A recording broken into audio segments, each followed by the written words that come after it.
see on üks väga hea abimees. Sellepärast, et selles alkoholipoliitikas on nii palju müüd. Inimesed usuvad see mingeid loosungeid, mis tegelikult ei ole õiged. Et ma võib-olla pärast mõnest nagu räägin ka. Ja õnneks on meil endal ka üht-teist uuritud. Aga et kui ma rääkisin, et see globaalne strateegia on meile hästi palju toeks poliitikaprotsessis, siis mis sealt on sellised tähtsad sõnumid, et esiteks, et see on kahjulik, et ei jaksa lõpmata, iga diskussiooni ei pea enam alustama vaidlusest, et kas see on kahjulik või kui kahjulik. Ja teiseks, et on võimalik seda alkoholikahju ikkagi ennetada ja et meil see sõnum, et meetmed, kuidas seda ennetada, on olemas, on teada, mis toimib ja mis ei toimi. Ja seda saab kuskilt järgi vaadata. Et ei pea, nagu meil väga tihti tahetakse teha, et lihtsalt ma mõtlen, mis mulle tundub, et võiks töötada. Et see ei pruugi anda häid tulemusi alati, et mõistlik on vaadata järgi ka. Ja et see ei ole ainult tervisesektori asi ja võib-olla karskvaste ja kelle iganes ennetajate asi. Et selleks on vaja, et erinevad sektorid töötaksid koos. Et sotsiaalsektor, haridus, tervis, jõustruktuurid ja ka erasektor. Mõnel puhul saab ta meid aidata. Et seda on vaja teha järjepidevalt. Nii ei saa, et teeme ühe kampaania ja saab, aga need tulemused on ajutised. Ja mis siis on veel globaalse strateegia suur teene, et ta tõesti siis enam-vähem kaardistab ära need kõige olulisemad valdkonnad, et mida tuleb silmas pidada.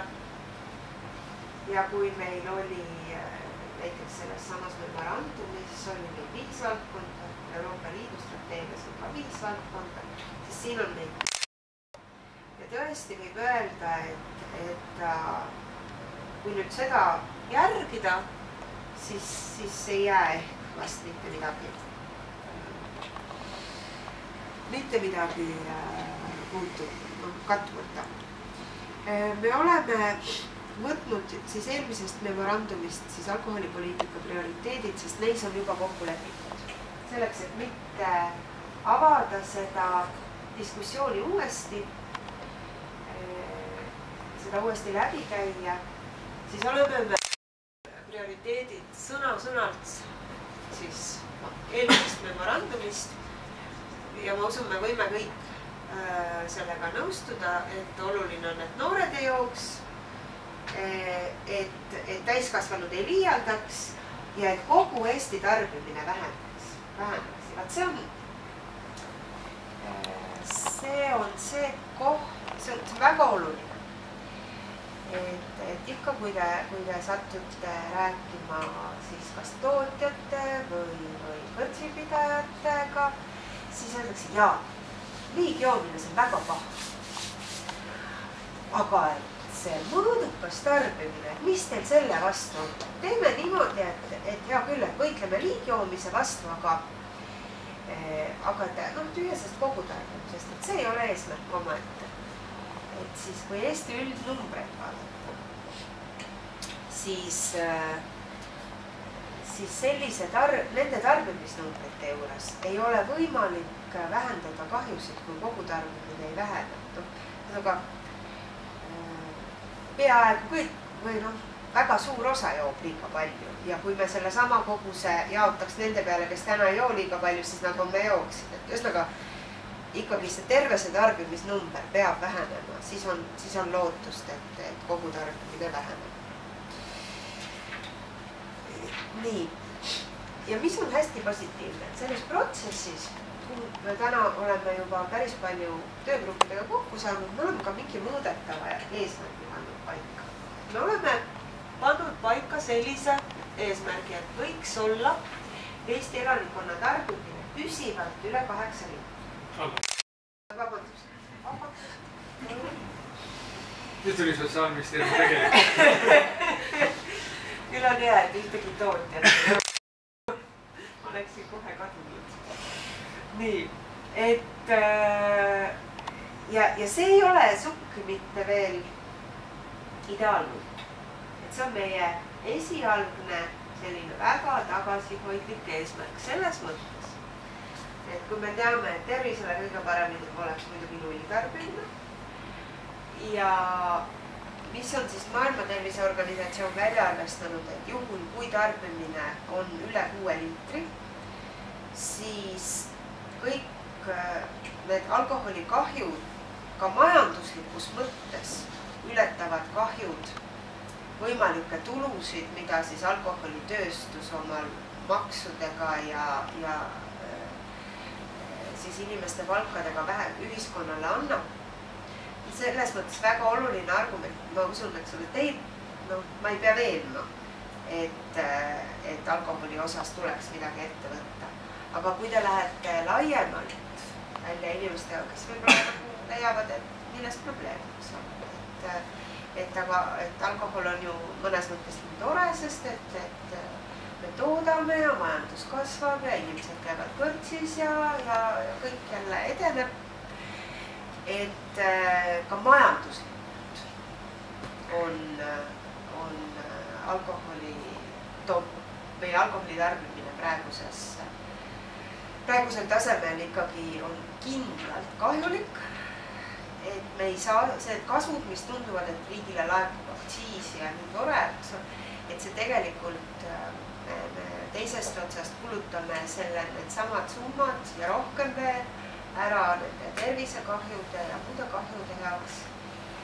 Ja loomulikult tegelikult kõige tähtsam on see inimlik tragöödia, mis sageli alkoholi tarbimisega kaasneb. Aga kui ka keegi tuleb, kui te kunagi peate kellegagi vaidlema teema sellest majanduslikust aspektist, siis võite julgelt öelda, et täna ka majanduslikult põhjustab alkohol rohkem kahju, kui ta sisse toob. Ja kuidas see eesmärk on, et siis kui me ta püsti panime, siis oli pilt väga ilus. Et meil oli olnud pikka aega suur tõus, siis oli, eks ole, tipptarbimine 12 liitrit. Ja siis 2007-2008 ja siis hakkas ta vaikselt langema. 2009 oli 10,2 ja 2011 2010 9,7 ja meil saame mai lõpus ametlikul numbrid 2011. aasta tarbimise kohta, aga me teame, et need on juba suuremad. Minule veel Konjunktuuriinstituut pole seda numbrit öeldud, sest see on suur saladus enne 24. maid, aga nii palju on öeldud, et tarbimine korral. Ehk siis me võime öelda, et see vahepealne langus, mis andis alust osadele inimestele väita, et nüüd on korras. Nüüd Eesti inimesed on aru saanud, et see on liigtarbimine on paha ja nüüd nad on hakanud mõistlikeks, et see oli kõik ainult majanduslanguse teeme. Et lihtsalt ei olnud raha juua. Ja niipea, kui majandus hakkas uuesti kasvama, niipea tarbimisnumbrid lähevad jälle üles. Et selline lugu. Nii et see tähendab seda, et selleks, et saada alla 8 liitri, on meil tohutu töö ära teha just nende erinevate alkoholipoliitika meetmetega. Siis ma olen vahelduseks, selgituseks ka pannud, et mis see roheline raamat üldse on. Et see ei ole nagu arengukava, kus on, millega kaasneb hästi suur bürokraatia. Ja teinekord see mõte, vahest on nagu väga hea, aga vahest see mõte läheb kaduma. Et see on selline dokument, kuhu siis kirjutatakse kõik üles, mida peaks tegema. Ja pole väga, ja mida keegi ministeerium või asutus peaks tegema. Pole väga kindlad kontrollimehhanismid, mis tõttu on eriti oluline. Teie roll, kodanikuühiskonna roll laiemalt, kui me oleme selle vastu võtnud. Ja eks me ikka Sotsiaalministeeriumi poolt hakkame kaardistama, kes mida teeb. aga noh, kui palju see avalikkuselt jõuab, siis et teie ja kõik MTÜ-d, kodanikud küsiksid, mis te olete teinud? Ka valitsuse oma rahvaesindajate käest, et võtsite vastu dokumenti, kas midagi on edasi läinud. Et me loodame, et me saame sellele piisavat tähelepanu ja sellist natukene ka sellist kontrollimehhanismi nüüd juurde leiutada, aga põhimõtteliselt on see hästi oluline roll kodanikuühiskond. Ja me oleme kaasanud, nii nagu sektorit ülejäänud poliitikat, hästi palju osapooli. Nii et meil on riigiasutused, meil on tarkus, ülikoolid ja instituudid, meil on MTÜ-d, aga meil on ka erasektor. See on selline küsimus, et nii mõnigi mu kolleeg ütleb, et on näiteks Põhjamaadest, et oli sul nüüd vaja siis neid tooteid kutsuda, sa ei saa üldse nii kõva poliitikat dokumenti lõpuks kokku, eks ole, sellest nad on ju vastu kõige. Ja selles on oma iva, sest nad on hästi tugevad töögruppides oma huvisid kaitsma. Aga me arutasime seda ja me mõtlesime, et parem ikka las nad olla meiega ühe laua taga, kui et nad on pärast kusagil teise laua taga, kus siis meie kõik head mõtted tasalülitatakse. Ja teiseks, et mõne koha pealt nad saavad kaasa aidata. Või vähemasti kui kõva survet avaldada. Tänaseks tooted on päris palju ja on üht-teist ette võtnud. See aastaid oleme me neid kiusanud ja siis nad on nüüd reklaami televiisoris tunni võrra hilisemaks lükanud vabatahtlikult, vähendanud kangete õllede kangust tulnud ja reklaami ei tee kangetele õlledele. Et ei, noh, ütleme nii, et väga ettevaatlikult tuleb erasektorit kaasata, aga noh, osaliselt vahest on seda vaja.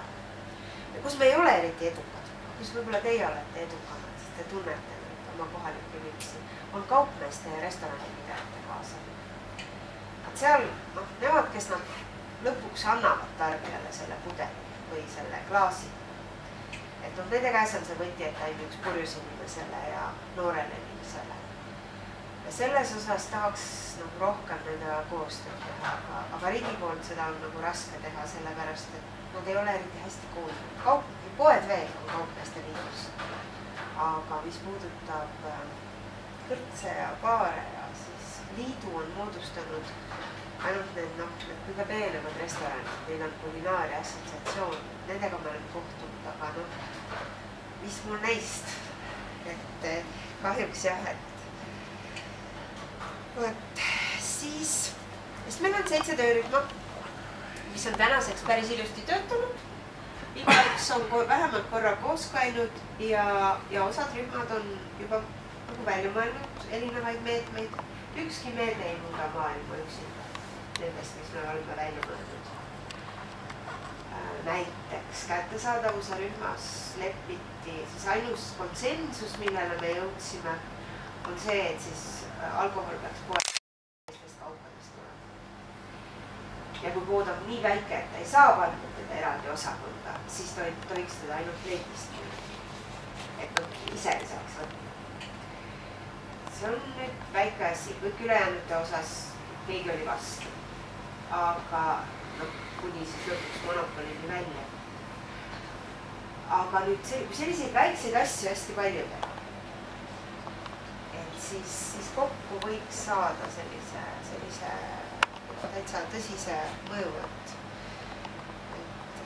et õnneks tuleb igast rühmast jälle üks ja teine ja kolmas väike asi ja ma arvan, et kokku võiks üht-teist täitsa hea poliitika saada.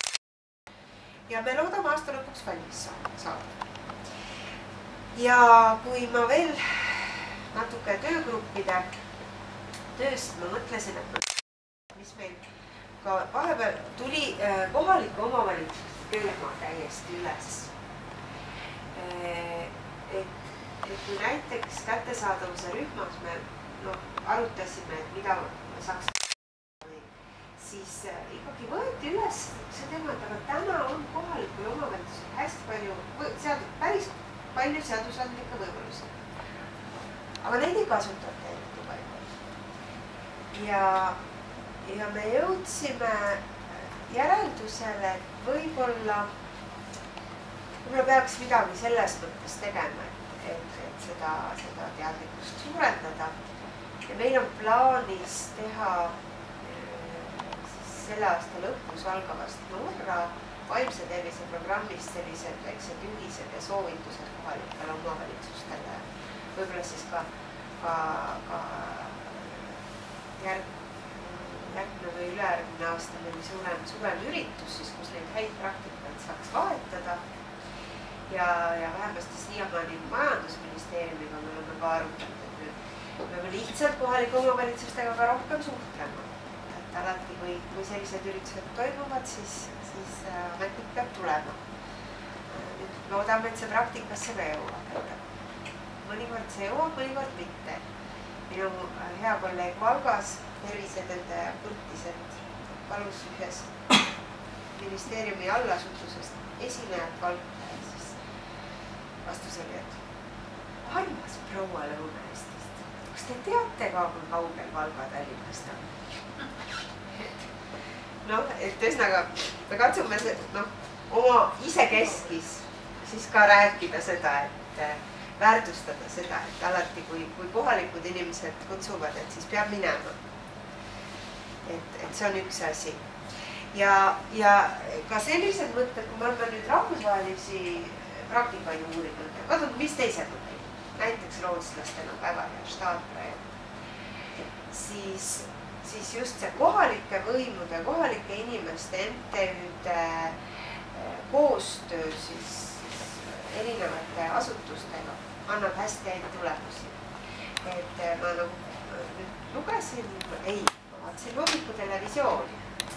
Et Keila tegi väga vahva projekti, et mul oli kohe hästi rõõmus, et võt see on just see, mis annab tulemust, sellised asjad. Et kas see on siis see, et käiakse koolides lastele rääkimas või see on siis see, et tehakse poodides ja võtsides tehakse selgitustööd, et ei tohi alaealistele müüa, kuidas te tunnete ära alaealised, ei tohi purjus inimesele müüa.